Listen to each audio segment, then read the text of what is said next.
T'as mis quoi? Moi j'ai mis, le regret c'est ce qu'on a zappé, c'est le centre du Vietnam en fait. Déjà au centre du Vietnam il y avait plus de chances qu'il pleuve parce que la météo est différente qu'on soit au nord, au sud ou au centre. Ouais, c'était un peu la mauvaise Donc saison on n'était pas à la très bonne saison pour visiter le centre. Alors que j'aurais aimé visiter Hue qui est c'est là où il y a les dunes de sable et tout ça. Alors ça c'est Mui Né. Ah, Mui Né. Donc il y avait des choses jolies à voir. Mui Né, même si c'est apparemment un peu trop touristique, un peu trop russophile, ça avait l'air d'être magnifique avec, comme Mélanie dit, les grandes dunes de sable et tout. Il y avait des jolies plages et différentes de celles qu'on a vues. Et Hue, la cité, ça ressemble un peu à la cité interdite de Chine, quoi. Ça avait l'air d'être plutôt joli aussi.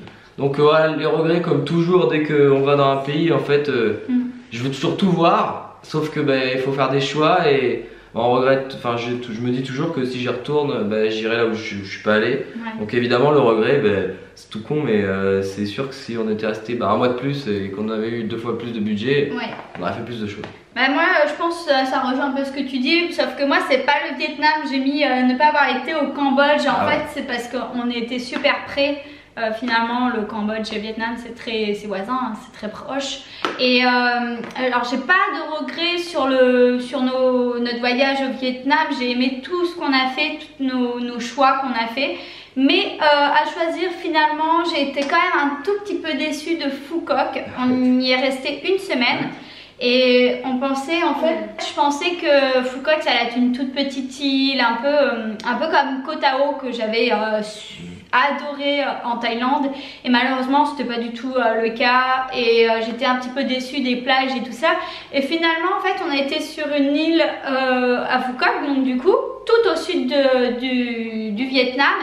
Et finalement je me dis que j'aurais peut-être préféré aller 1 semaine au Cambodge et notamment voir le parc Angkor Wat. Voilà, Angkor Wat, parce que je pense que ça aurait été beaucoup plus beau finalement que l'île de Phu Quoc. Pour moi on aurait pu zapper cette étape là de Phu Quoc et aller plutôt 1 semaine au Cambodge et découvrir un petit peu le Cambodge. Après, parce que ça nous aurait pas coûté plus cher et voilà, je pense que l'occasion elle aurait pu se... Pourquoi tu fais ça? Moi ils nous ont fait le pitre et je pense que l'occasion elle aurait pu se présenter, donc du coup je trouve que voilà, c'est un peu le regret que j'ai, mais bon, enfin, un regret après, sans regretter. C'était un peu, ce qui est compliqué en fait. À refaire, quoi. Ce qui est compliqué pour aller au Cambodge, c'est que, en fait, au Vietnam, quand tu as ton visa, si tu sors et que tu re-rentres, il faut avoir un visa multi-entrée qui est un peu plus cher. Et du coup, c'est plus compliqué que quand tu es en Thaïlande ou au Laos, parce que de Thaïlande au Cambodge ou de Laos au Cambodge, ou de Thaïlande au Laos, les 3 pays, tu peux circuler librement, un peu comme nous en Europe, tandis qu'entre le Cambodge et le Vietnam, tu peux pas circuler si librement que ça. Donc après, pour ceux qui voudraient aller au Vietnam et puis aller à Angkor, le mieux c'est soit d'arriver dans un pays et de reprendre l'avion dans l'autre, au pire de ou Bangkok, alors de prendre Bangkok, voilà.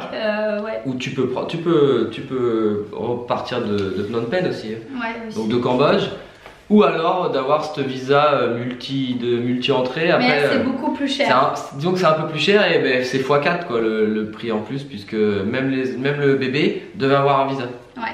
Ouais, ça aurait été compliqué, mais je pense que ça aurait été quand même jouable avec une meilleure organisation. Et si on s'était contenté justement juste du nord du Vietnam et après partir peut-être ne serait-ce, ou alors on aurait fait 15 jours au Cambodge. Enfin voilà, on aurait pu diviser en fait en sachant que le sud, ça nous a pas, de manière générale, c'est pas ce qui nous a plu le plus. On aurait pu diviser notre voyage. Je parle, s'il te plaît. On aurait pu diviser notre voyage et faire 15 jours au Vietnam dans le nord et 15 jours au Cambodge. Moi j'ai bien aimé Phu Quoc alors. Ouais, voilà. Bon, après, moi je regrette pas d'y avoir été. Hein, mais c'est vrai que 8 jours là-bas, on aurait pu faire un peu. C'était pas nécessaire, ouais. C'était pas forcément nécessaire. Canto, c'était bien aussi, mais.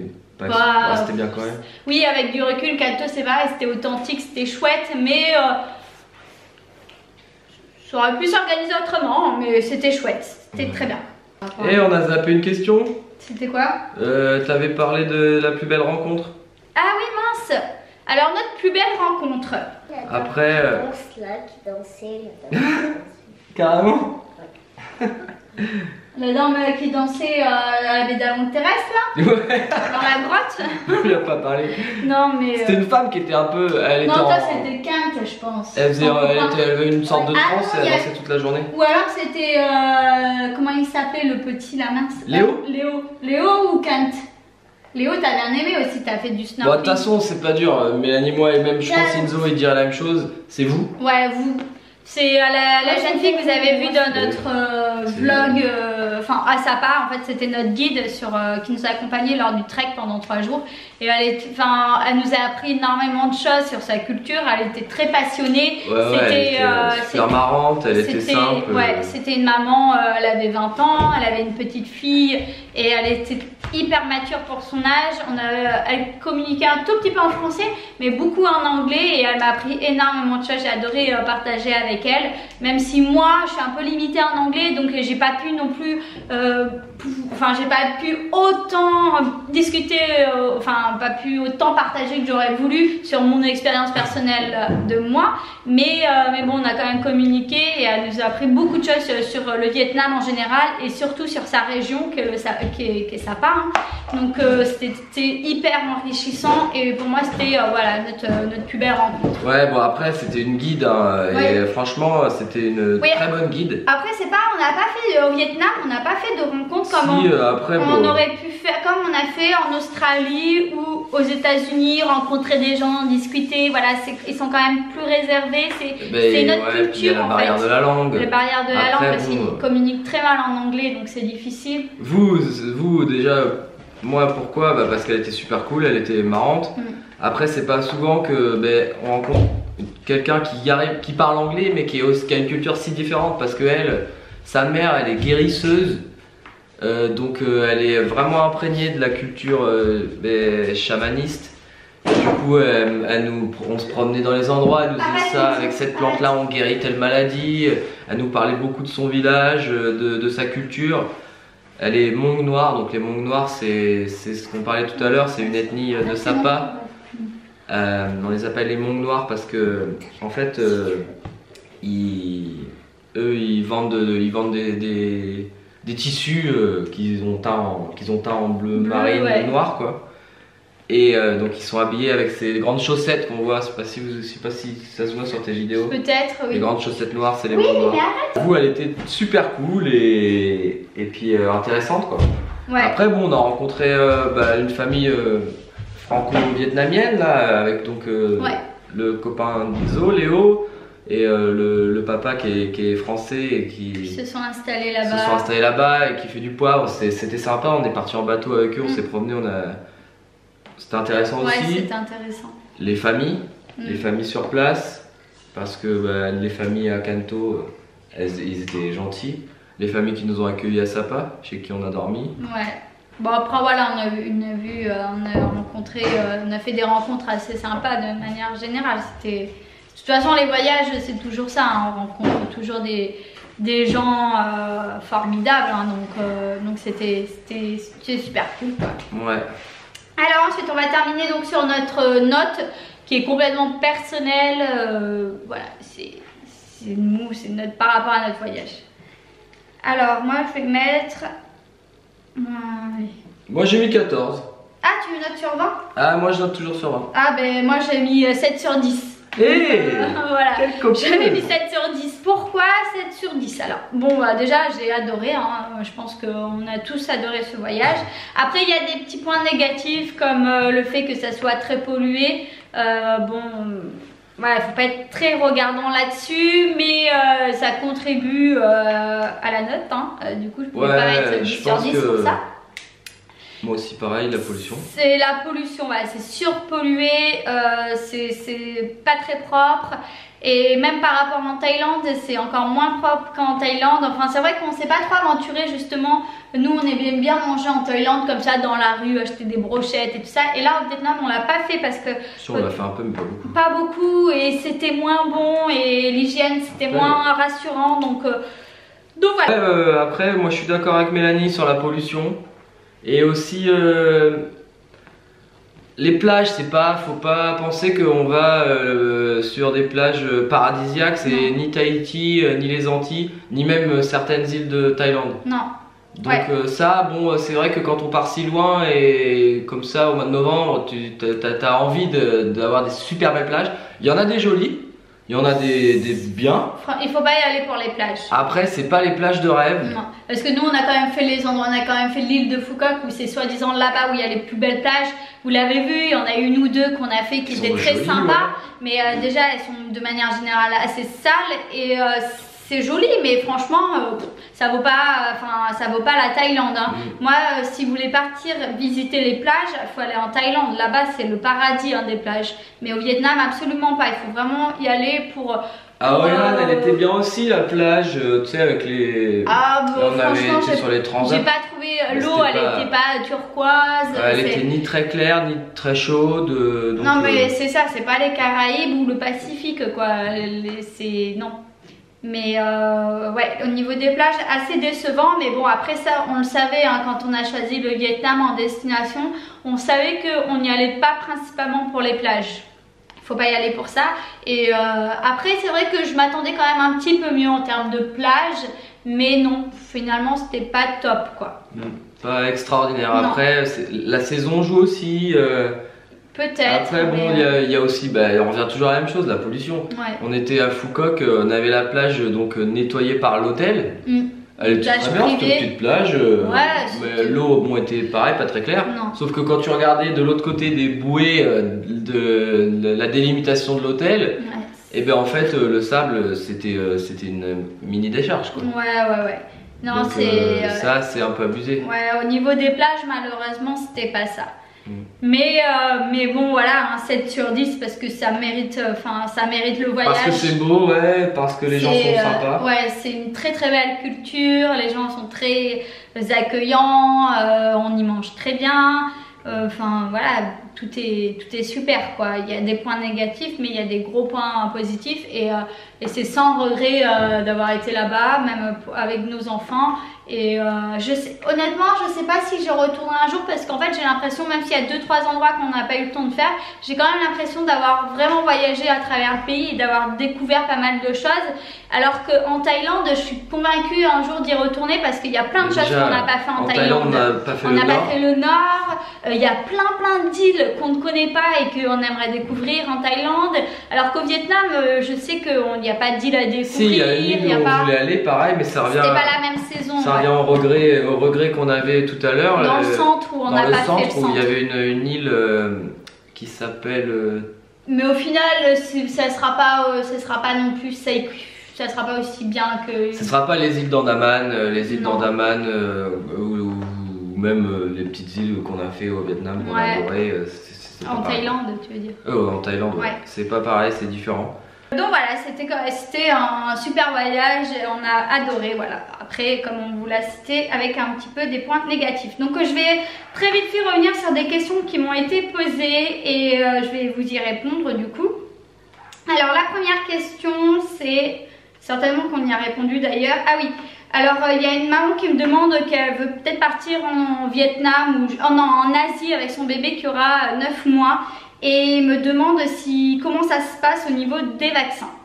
Alors au niveau des vaccins, à 9 mois, il n'y a rien à faire. Nous pour Isaïe, on n'a pas pu faire de vaccin. Ah ouais. Parce qu'il avait que 9 mois d'ailleurs. Il avait moins d'1 an. Et c'est à partir d'1 an que vous pouvez faire vacciner votre bébé de l'hépatite A, c'est ça hein? Ou l'hépatite B.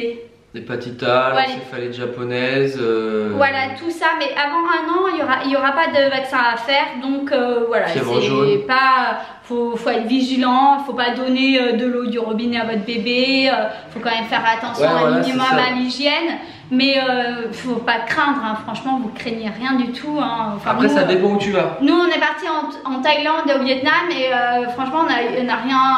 On a eu peur de rien du tout, alors qu'il faut faire attention encore plus avec les enfants, avec l'eau, comme vigilant, l'eau du robinet. Ouais. Les légumes crus qui sont lavés avec de l'eau du robinet. Ouais.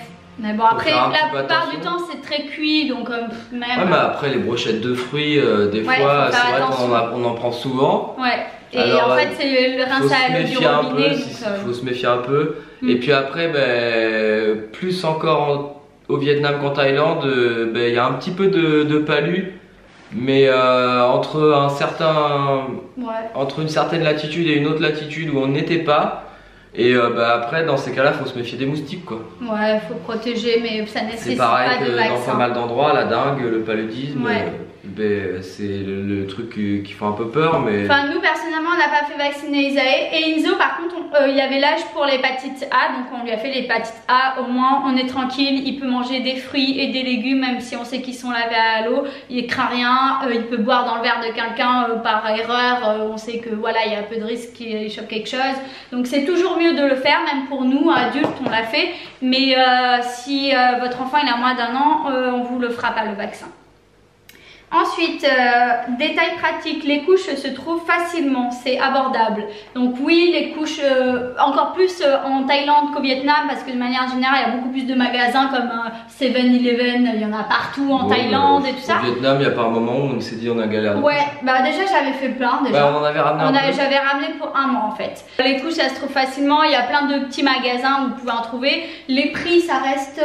Pour nous, c'est pas cher du tout. Voilà. Enfin, c'est pas cher pour du eux, tout. c'est excessif, mais... Pour eux, c'est cher, mais pour nous, c'est pas cher. Non, pour nous, c'est quand même deux fois moins cher qu'en France peut-être. Largement, ouais. Ouais, voilà. Je pourrais même pas te dire parce que en fait, quand t'es là-bas, le budget, le budget course, couche, tu fais pas trop attention. Non, tu fais pas attention, mais c'est forcément plus abordable qu'en France. Beaucoup, ouais. Alors ensuite, dernière question, je pense on se dépêche parce qu'en fait il doit partir. Donc quelle partie du voyage avez-vous aimé? Donc moi je l'ai dit, c'est le nord du Vietnam. Pour résumer, c'est le nord du Vietnam. En gros c'est ça, ouais. Ensuite, vous aviez aimé les restaurants? Si oui, lesquels? Si vous vous rappelez des noms? Alors non, moi je vais pas me rappeler. Moi je me rappelle de pas mal de noms. Ah ouais? Et après, bizarrement en fait, les restos vietnamiens, on en a fait plein. Il y en a qui étaient bons, il y en a qui étaient un peu moins bons. À la fin, Mélanie elle voulait un peu manger moins vietnamien, donc vous avez pu le voir aussi parfois sur les vlogs. On a eu 2 pizzerias qu'on a adorées. Une pizzeria à Hoi An, une pizzeria à Hanoi. Ouais, bizarrement, c'est pas forcément vietnamien, mais enfin après on a tout aimé les restaurants, mais donner des noms, non, et tout se ressemble en fait. Ah si, à Hanoi, tu mangeais une des meilleures pizzas, c'est 3P, les 3P. Ouais. Les 3P juste en face du marché Ben Tran, le grand marché couvert de Hanoi. Donc là, la pizza elle était franchement super bonne. Et à Hoi An, on a mangé à 2 super bons restaurants. Un qui s'appelait, c'est un Italien qui le tenait. C'est Touche Paenzo. Et le deuxième c'était Miss quelque chose. Moi je suis incapable de me rappeler des noms, donc c'est même pas la peine de me demander. Je suis retourné, il s'appelle tu pourras le remettre en lien si tu veux. Miss quelque chose, il était bien. Et après, on en a eu plein des trucs. Après, il n'y a pas de mauvaise surprise parce que vous savez, c'est là-bas, tout le monde fait à manger, c'est fait maison. Partout où vous allez, c'est pas du surgelé, c'est des produits locaux. Donc il n'y a pas forcément, il n'y a pas de mauvaise surprise en fait. On sait que quand on va aller dans un restaurant, on va pas manger du congelé ou voilà, des produits, ça reste des très bons produits, très bien travaillés. Donc il n'y a pas de mauvaise surprise dans les restaurants. Après, ce qui peut jouer, c'est au niveau de l'hygiène.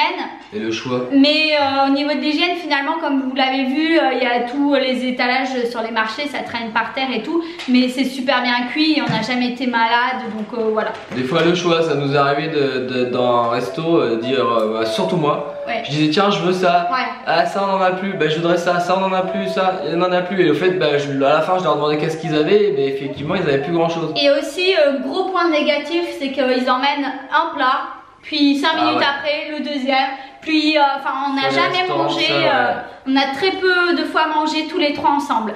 Bien souvent, puis Enzo, on lui prenait quelque chose pour lui. C'est un enfant, il était toujours servi en dernier. On avait le temps de terminer nos frites si on commandait des frites et on avait nos pâtes 20 minutes après. Tu demandes une entrecôte de frites, il t'amène les frites et l'entrecôte elle arrive 10 minutes après. Tout est, le service, voilà, à ce niveau-là, c'est à la one again. Pourtant ils sont très nombreux. Ouais, mais et des fois tu peux avoir 3 serveurs pour une table à s'occuper de toi. C'est pas les mêmes techniques de travail. C'est un peu plus à la cool en fait, c'est vraiment pas trop stress.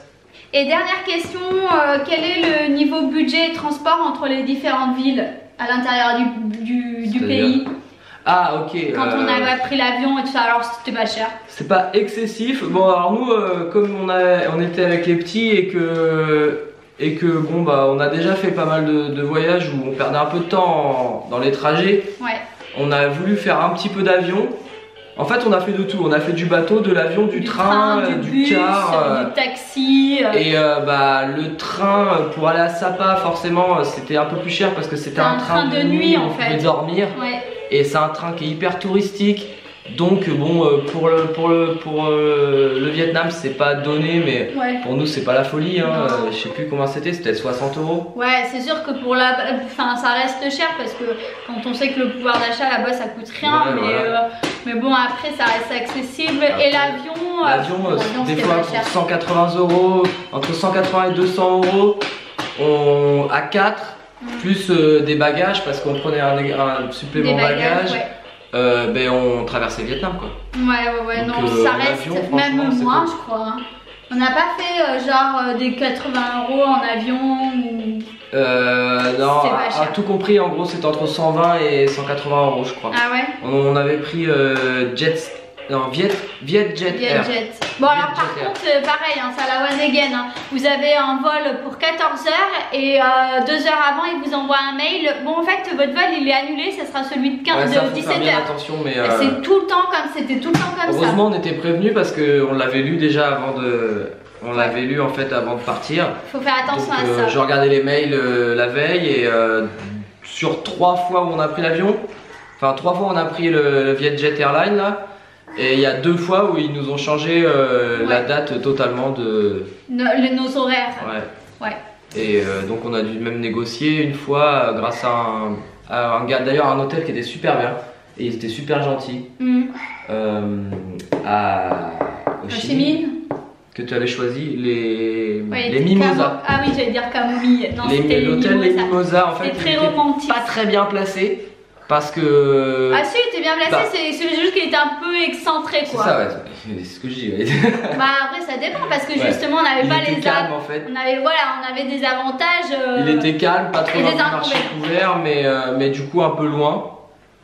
Et tout à l'heure j'ai dit c'était à Hanoï, c'est pas à Ho Chi Minh les pizzas plutôt? Mais si, les pizzas qu'on a mangé la veille, oui c'est à Ho Chi Minh. Toi tu changes. Puisque c'est en face de Ben Tran, c'est à Ho Chi Minh. Ouais.